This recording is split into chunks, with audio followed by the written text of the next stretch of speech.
మీ అందరికీ నేను ఈరోజు ఒక వెరైటీ రైస్ చూపిస్తాను. మీలో చాలా మందికి తెలిసే ఉంటుందండి. Black rice. ఎస్ అండి. దీన్ని ఫార్బిడెన్ రైస్ అని కూడా అంటారు. సెంచరీస్ బ్యాక్ ఏన్షియంట్ చైనాలో రాయల్ ఫ్యామిలీస్ మాత్రమే ఈ రైస్ ని తినేవాళ్ళంట. నార్మల్ పీపుల్ కి ఈ రైస్ అనేది అమ్మేవాళ్ళు కాదంట అండ్ వాళ్ళు తినేవాళ్ళు కాదంట. అందుకోసం అని చెప్పి దీనికి ఫార్బిడెన్ రైస్ అనే నేమ్ వచ్చింది. ఇక్కడ నేను రైస్ వాష్ చేసి నైట్ అంతా సోక్ చేసి పెట్టానండి. చూడండి వాటర్ ఎలా పర్పుల్ కలర్ లోకి టర్న్ అయిపోయిందో. కుక్ అయిన రైస్ చూపిస్తాను. ఇదిగోండి కుక్ చేసిన రైస్. సో ఇది ఎలా ఉందో నేను మీకు టేస్ట్ చేసి చెప్తాను.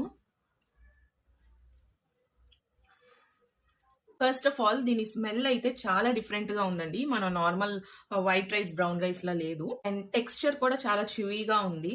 టేస్ట్ లైట్ గా నట్టి స్మెల్ లాగా అనిపిస్తుంది నాకు. సో ఇది కొంచెం తిన్నా గానీ స్టమక్ అనేది ఫిల్లింగ్ గా అనిపిస్తుంది. Journal of agriculture and food కెమిస్ట్రీలో జరిగిన రీసెర్చ్ ప్రకారం ఇందులో యాంథోసైనన్స్ ప్రెజెంట్ అయి ఉంటాయండి. మనకి బ్లూబెర్రీస్, బ్లాక్ బెర్రీస్ లో ప్రెజెంట్ అయి ఉన్న యాంథోసైనన్స్ ఈ బ్లాక్ రైస్ లో ప్రెజెంట్ అయి ఉంటాయి. So they are mostly rich in antioxidants అండి. ఈ compounds inflammation, heart damage, cell damage against గా ఫైట్ చేస్తాయి.